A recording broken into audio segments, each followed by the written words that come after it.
آپ کو معلوم ہے 60,000 سے زیادہ کتابیں اسلام کے خلاف لکھی گئی ہیں، اور 60,000 سے زیادہ کتابیں لکھنے کے بعد 60,000 سے کئی گنا لوگ مسلمان ہوئے ہیں، اور یہی بات ان غیر مسلموں کو ہضم نہیں ہو رہی ہے۔ اسی وجہ سے یہ لوگ اسلام کے اوپر گندے اور بھدے اعتراض کرتے ہیں، تاکہ اسلام کے جو سیدھے سادے بھولے بھالے مسلمان ہیں ان کے دلوں میں شک و شبہات پیدا ہو، اور شک و شبہات پیدا ہونے کے بعد وہ لوگ مرتد ہو جائیں، اسلام سے پھر جائیں، اسلام کے دل میں ان کے لیے نفرت ہو جائے۔ لیکن قسم خدا کی جب تک ہمارے جیسے لوگ اس دنیا میں موجود ہیں، ہم بھی نہا دھو کر اور قسم کھا کر ان لوگوں کے پیچھے پڑے ہوئے ہیں کہ جب جب وہ اعتراض کریں گے، جب جب ہم ان کے سوال کے جواب دینے کے لیے حاضر رہیں گے۔ الحمدللہ رب العالمین والصلاة والسلام علی سید الانبیاء والمرسلین، اما بعد۔ سامعین حضرات، ایک نام سوشل میڈیا پر کافی تیزی سے وائرل چل رہا ہے، سیما حیدر۔ وہ سیما حیدر جو پاکستان سے ہندوستان آئیں، وہ بھی اللیگل طریقے سے، نیپال کے راستے سے بھارت کے شہر نوئیڈا کے ایک گاؤں میں آ گئیں اپنے عاشق سچن مینا کے پاس۔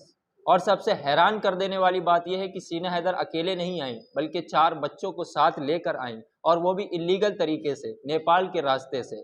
تو اور سیما حیدر، میں آپ کو بتا دوں کہ ایک 27 سالہ شادی شدہ خاتون ہے جو 4 بچوں کی ماں ہیں، اور انہوں نے اس حالت میں کسی ایک انڈین لڑکے سے عشق کیا، اور عشق کرنے کے بعد اس کے عشق میں پاکستان چھوڑ کر ہندوستان چلی آئیں۔ 4 بچوں کو ساتھ بھی لے کر آئی، وہ بھی اللیگل طریقے سے، اور ان کا ایک شوہر بیچارہ غلام حیدر جو سعودی عربیہ میں محنت اور مزدوری کر کے اپنا گھر بار چلانے کی کوشش کرتا تھا، جو اپنے اس بیوی بچوں کے لیے سعودی عربیہ میں اپنا خون پسینہ بہا کر محنت و مزدوری کیا کرتا تھا۔ اب اس بیچارے غلام حیدر کو کیا معلوم کہ یہی سیما حیدر جو ہے یہ اتنی بڑی دھوکے باز نکلے گی کہ اسی کی پیٹھ پر چھرا گھونپ کر جو ہے کسی دوسرے کے ساتھ بھاگ جائے گی۔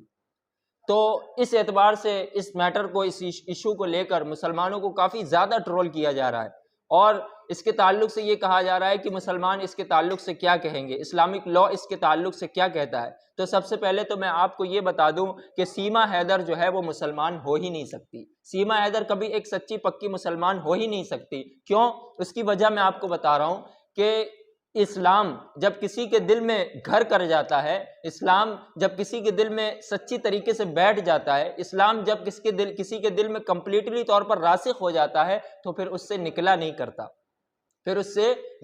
کرتا۔ اور اگر وہ بندہ جس کے دل میں ایمان کمپلیٹلی طور پر راسخ نہ ہو، اس کے دل سے ایمان نکل جاتا ہے۔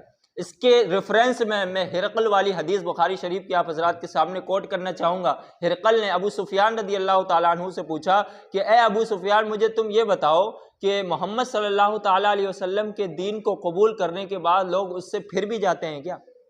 تو ابو سفیان رضی اللہ تعالیٰ عنہ نے جواب دیا کہ نہیں، محمد کے دین کو جو ایک بار قبول کر لیتا ہے پھر وہ دوبارہ اس سے مرتد نہیں ہوتا۔ تو اس کا مطلب کیا ہے؟ اس کا مطلب کیا ہے کہ جس کے بھی دل میں ایمان کمپلیٹلی راسخ اور پیوست ہو جاتا ہے تو وہ بندہ پھر اسلام سے کبھی نکلا نہیں کرتا۔ اس کی واضح دلیل حضرت بلال حبشی رضی اللہ تعالیٰ عنہ ہے۔ حضرت بلال حبشی رضی اللہ تعالیٰ عنہ کو ان کے مالک نے جو ہے مکہ کی تپتی ہوئی ریتوں پر لٹایا اور پورے مکہ میں رسی سے باندھ کر گھسیٹا گیا، لیکن حضرت بلال رضی اللہ تعالیٰ عنہ کے صبر کو سلام کہ حضرت بلال رضی اللہ تعالیٰ عنہ اس وقت بھی احد کے نعرے لگا رہے تھے۔ سلام حضرت بلال کے صبر کو، سلام حضرت بلال کی عظمت کو، سلام حضرت بلال کی رفعت و بلندی کو۔ اس بات سے یہ پتہ چلتا ہے کہ اگر ایمان کسی کے دل میں کمپلیٹلی راسخ ہو جاتا ہے تو وہ شخص اسلام سے کبھی پھرتا نہیں ہے۔ تو اس اعتبار سے تو میں سیما حیدر کو مسلمان سمجھتا ہی نہیں ہوں، اور جسٹ سپوز کہ اس کو مسلمان مان بھی لیا جائے تو اس کے تعلق سے یہ ہے کہ جب وہ کسی کے پیار میں پاگل ہو کر اپنا اسلام، اپنا دین، اپنا دھرم، اپنا مذہب چھوڑ رہی ہے تو اس کا مطلب کیا ہے کہ وہ اس سے بیزار ہو گئی ہے، اور اس کی سزا جو ہے وہ اسلام میں جو ہے عمر قید کی سزا ہے۔ اب کافی زیادہ غیر مسلم حضرات جو ہے وہ اس کے تعلق سے اعتراض کرتے ہیں کہ مسلمانوں میں مرتد کی سزا قتل کیوں ہے، اس میں اسلام کا کیا فلسفہ ہے؟ تو میں سب سے پہلے تو قرآن و حدیث کی روشنی میں اور اقوال فقہاء و ائمہ کی روشنی میں صرف مرتد کی سزا انشاءاللہ بتاؤں گا، پھر اس کے بعد تفصیلی جواب بھی دوں گا کہ مرتد کی سزا اسلام میں قتل کیوں ہے۔ تو سب سے پہلے تو میں ایک حدیث کوٹ کرنا چاہوں گا جس کو سنن نسائی نے اپنی حدیث نمبر 21907 میں لے کر آتے ہیں، اور امام ترمذی اس حدیث کو اپنی جلد نمبر 1 صفحہ نمبر 325 میں لے کر آتے ہیں کہ نبی کریم صلی اللہ تعالیٰ علیہ وسلم نے فرمایا من بدل دینہ فاقتلوہ، یعنی جس نے اپنے دین کو بدل دیا اس کو قتل کر دو۔ اور अइम्मा अरबा, इमाम आज़म अबू हनीफ़ा, इमाम शाफ़ई, इमाम मालिक, इमाम अहमद बिन हम्बल, ये चारों अइम्मा इस बात के कायल हैं कि अगर कोई शख्स इस्लाम से मुर्तद हो जाता है तो फिर उसकी सज़ा सिर्फ़ और सिर्फ कत्ल है, लेकिन उसको 3 दिन की मोहलत दी जाएगी। उसके ताल्लुक़ उसको तौबा और रुजू करने के लिए कहा जाएगा और इस्लाम के ताल्लुक़ से जो भी उसके डाउट्स हैं उसको क्लियर किया जाएगा। अगर फिर भी नहीं मानता है तो उसकी सज़ा सिर्फ़ और सिर्फ कत्ल है। और रही बात औरत के ताल्लुक़ से कि औरत की सज़ा इस्लाम में इस्लाम में औरत अगर मुर्तद हो जाए तो उसकी सज़ा क्या है, तो इमाम अबू सुफियान सौरी और एक फ़ुक़हा की जमात ये कहती है कि औरत की सज़ा जो है वो सबसे पहले तो उसको 3 दिन की मोहलत दी जाए। 3 दिन की मोहलत में उसके सामने उलमा की एक टीम बिठा ली जाए और उसके सारे डाउट्स क्लियर किए जाएँ, उसके इस्लाम पर जो भी इश्कालात हैं उन तमाम इश्कालात के जवाब दिए जाएँ। लेकिन अगर फिर भी ना माने तो उसको उम्र कैद की सज़ा दी जानी चाहिए। अब आते हैं हम गैर मुस्लिमों के एतराज़ की तरफ। गैर मुस्लिम क्या एतराज़ करते हैं कि इस्लाम में मुर्तद की सज़ा कत्ल क्यों है। तो सबसे पहले तो मैं उन लोगों से ये कहना चाहूँगा कि कोई भी महज़्ज़ब मुल्क हो, कोई भी महज़्ज़ब मज़हब हो, कोई भी चीज़ हो, कोई भी एक ऐसा मतलब सिस्टम हो जो एक निज़ामी कानून के तहत चल रहा हो, तो उसमें बागी की सज़ा सिर्फ़ और सिर्फ कत्ल होती है। तो इस्लाम को जो शख्स छोड़ रहा है इसका मतलब यह है कि वो इस्लाम का बागी है और बागी की सज़ा इस्लाम में और दीगर तमाम मज़ाहिब में सिर्फ़ और सिर्फ कत्ल है, कत्ल के अलावा कुछ भी नहीं है। अब आप देखो, इंडिया में एक कानून है IP सेक्शन 25। IP सेक्शन 25 क्या है? IP सेक्शन 25 हिंदुस्तान की तहजीब के ख़िलाफ़, हिंदुस्तान के रीति रिवाज के ख़िलाफ़, हिंदुस्तान की जो है गंगा जमनी तहजीब के ख़िलाफ़ अगर कोई बात करता है तो उस पर IP सेक्शन 125 लागू होता है। और IP सेक्शन 125 लागू है क्या?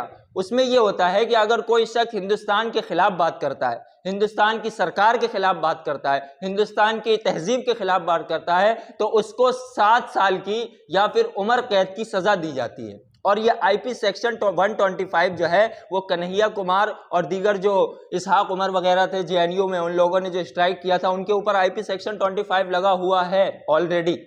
तो इन लोगों पर IP सेक्शन 125 इसलिए लगा है कि उन लोगों ने इंडियन सरकार की, इंडियन गवर्नमेंट की मुखालिफत की।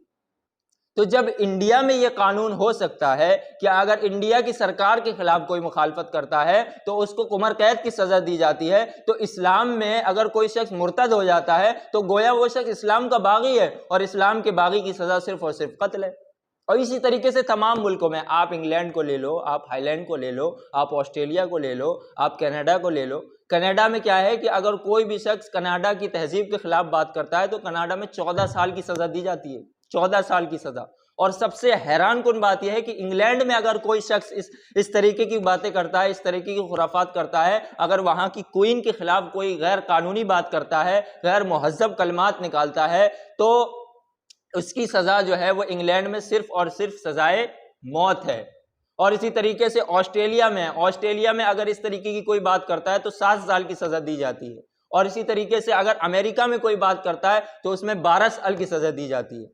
तो जब तमाम मुहज़्ज़ब मुल्कों में, तमाम निज़ामी सिस्टम में इस बात को रखा गया है कि बागी की सज़ा कत्ल है, तो फिर इस्लाम में अगर बागी की सज़ा, मुर्तद की सज़ा कत्ल हो जाती है तो इस पर क्या एतराज़ होना चाहिए?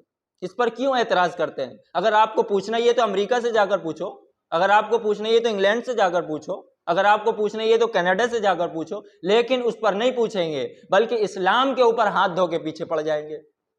अब इसकी वजह क्या है कि ये लोग इस्लाम के पीछे क्यों पड़े रहते हैं? इसकी मेन और असल वजह यह है कि इस्लाम जो है वो एक ऐसा मज़हब है जो इतने कम वक्त में इतनी तेज़ी के साथ दुनिया में फैल रहा है। अब आप देखो, पिछले कई सालों में 60,000 से ज़्यादा किताबें इस्लाम के ख़िलाफ़ लिखी गई हैं। आपको मालूम है 60,000 से ज़्यादा किताबें इस्लाम के ख़िलाफ़ लिखी गई हैं। और 60,000 से ज़्यादा किताबें लिखने के बाद 60,000 से कई गुना लोग मुसलमान हुए हैं। और यही बात इन गैर मुस्लिमों को हजम नहीं हो रही है। इसी वजह से ये लोग इस्लाम के ऊपर गंदे और भद्दे एतराज़ करते हैं ताकि इस्लाम के जो सीधे साधे भोले भाले मुसलमान हैं उनके दिलों में शक व शुबहात पैदा हो, और शक व शुबहात पैदा होने के बाद वो लोग मुर्तद हो जाएं, इस्लाम से फिर जाएं, इस्लाम के दिल में उनके लिए नफ़रत हो जाए। लेकिन कसम खुदा की, जब तक हमारे जैसे लोग इस दुनिया में मौजूद हैं, हम भी नहा धोकर और कसम खाकर उन लोगों के पीछे पड़े हुए हैं कि जब जब वो एतराज़ करेंगे, जब जब हम उनके सवाल के जवाब देने के लिए हाजिर रहेंगे।